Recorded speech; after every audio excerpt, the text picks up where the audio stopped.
Hey everybody, Michael P. Spradlin back with chapter 15 of The Youngest Templar, Keeper of the Grail. And I give a shout out to a few people. Thanks to Carthage Public Library in Carthage, Missouri for sharing these posts. Julie Yaki and Sherry Luce have been great supporters of this book. I want to give a shout out to my favorite pizza place, Cascarolis of Homer, Michigan. If you ever get a chance to go through there, get some of the best pizza you'll ever have.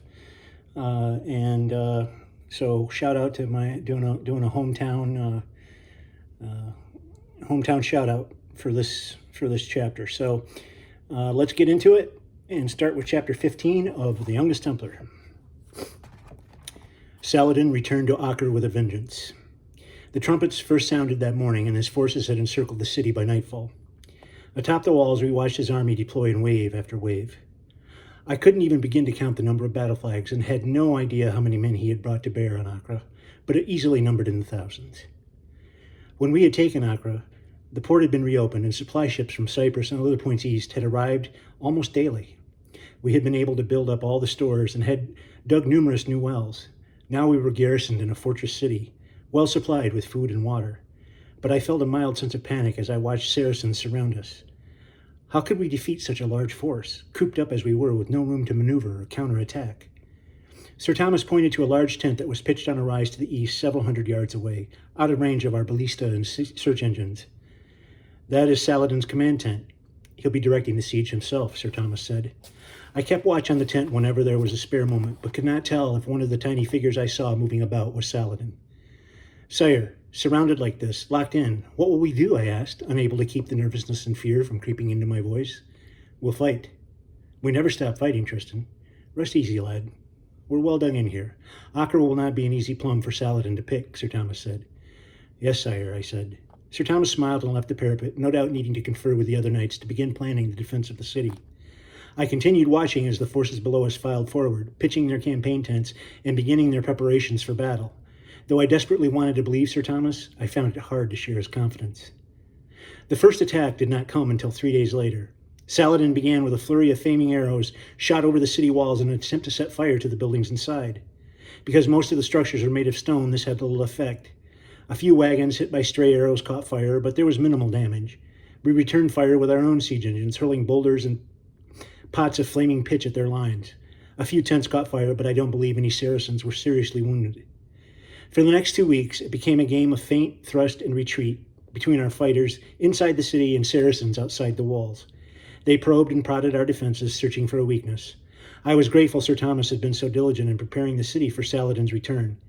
He tried to keep things normal, insisting that we squires continue our training with the sword and making sure that we kept all the knights' equipment in fighting shape.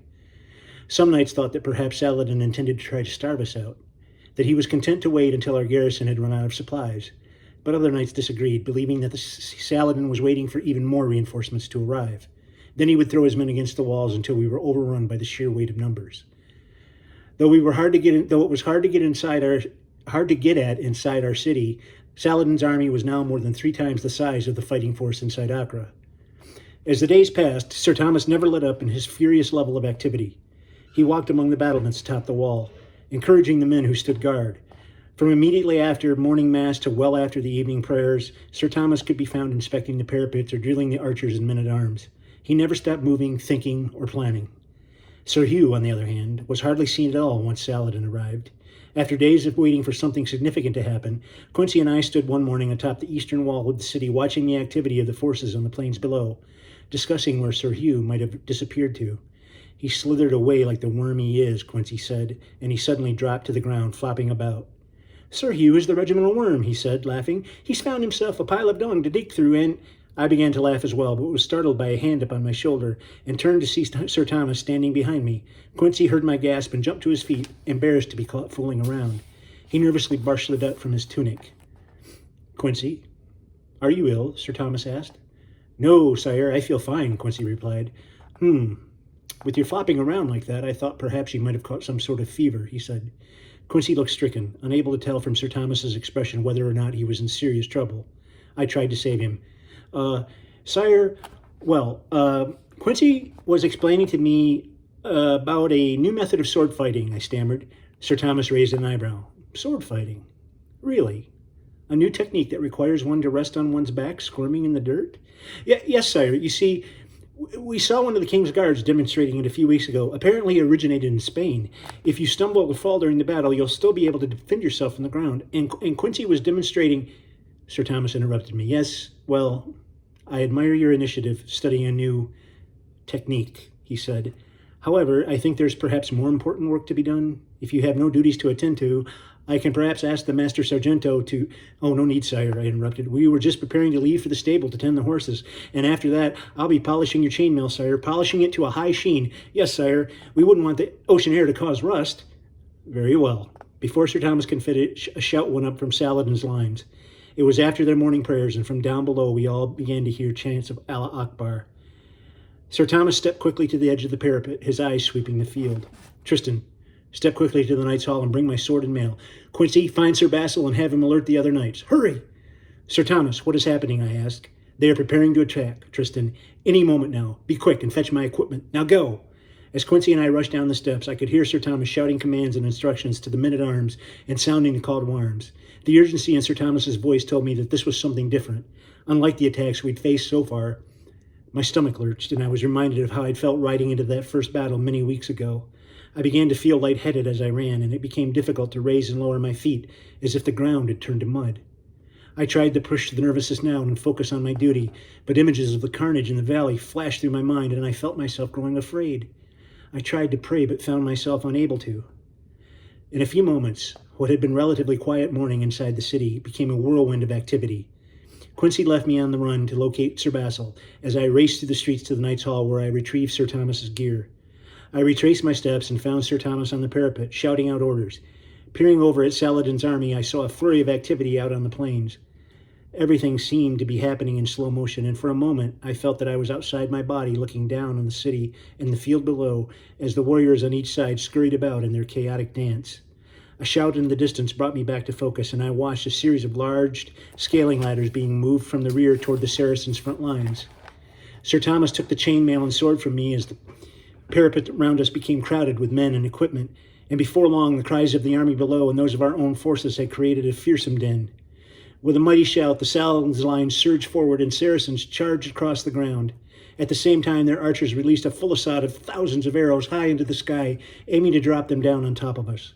Forcing us to take cover would also let their troops advance unhindered to the base of our walls. I dropped to my knees, huddling close to the parapet, trying to make myself as small as possible. The arrows whizzed through the air, one striking the ground not 3 feet from me. I tried hard to ignore the screams and cries as some found their targets. An order was given to return fire, and from all around our archers stood and fired at the surge of men rushing toward us from below. I looked up to see another raft of arrows coming at us from Saladin's rearguard. It became impossible to keep an eye on everything.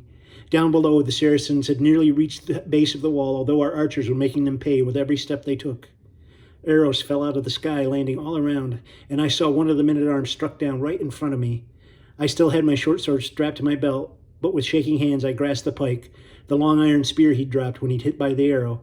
I held it firmly, testing its weight, when I saw the tops of several scaling ladders clear the parapets and realized that the Saracens had arrived. Sir Thomas stood atop one of the battlements shouting, "Forward! To the ladders!" Our men surged forward, pushing the ladders backwards with their pikes, swords, and bare hands.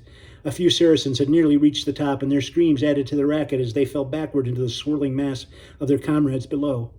I found an open spot along the parapet. The top of an enemy ladder appeared in front of me, and I pushed at it with the pike, trying to topple it backward, but I couldn't manage, and to my shock I saw a Saracen appear. I stood frozen in place as he climbed over the ladder, his face sweating with the effort. Coming to my senses, I grabbed the pike in both hands, backed up a few steps, and charged at him, shouting, "Bosant!"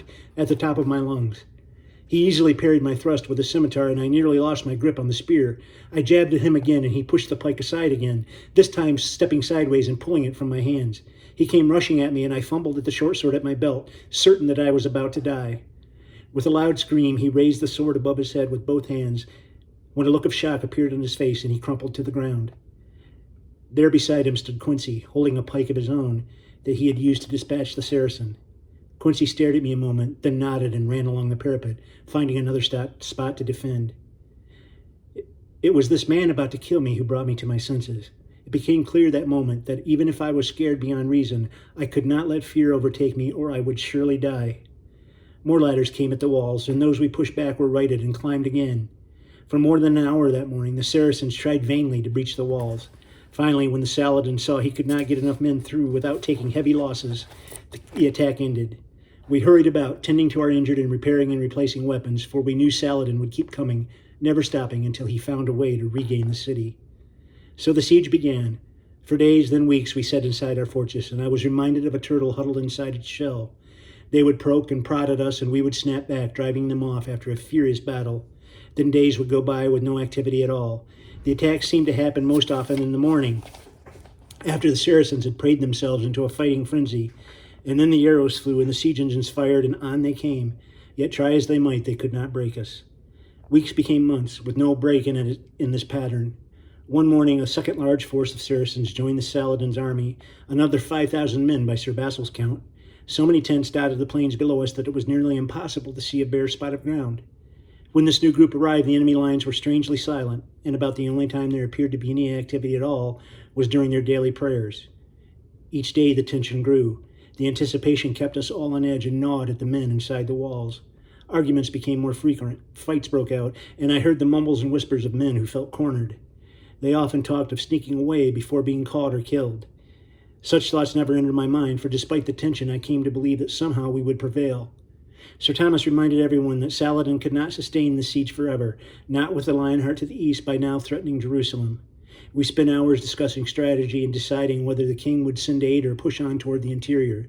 Some believed the king would return at any moment, but one night after Mass, I overheard Sir Thomas tell Sir Basil that no aid was likely to come. The Lionheart would gladly sacrifice Acre if he could fulfill his dream of returning the holy city to Christian control.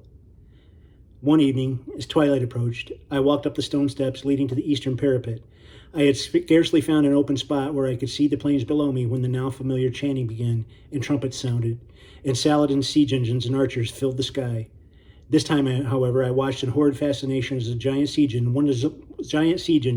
one of the largest I'd ever seen, was pulled forward through Saracen lines. It began hurling large boulders at the city gates. Every few minutes it fired, and the walls shook with the force of the impact.